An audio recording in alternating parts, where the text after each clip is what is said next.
One of the best parts of my job is I get to travel around the country and meet so many of you, as well as to eat at all sorts of local joints that you recommend.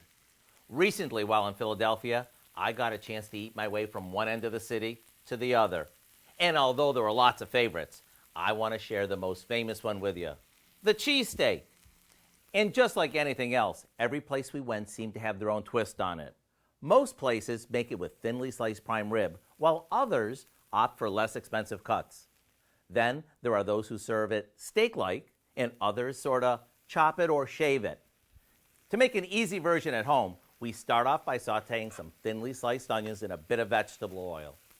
Once they're golden, we saute some thinly sliced top round. Once that cooks through, we place it on a board, lightly chop it, and place it in a hoagie roll before topping it with the caramelized onions and lots of cheese sauce. It's a Philadelphia classic that'll satisfy anyone, anywhere.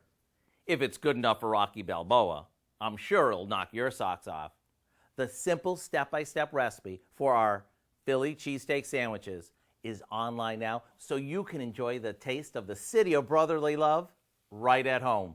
I'm Howard in the Mr. Food Test Kitchen, where today we found an easy cheesy way for you to say, ooh, it's so good.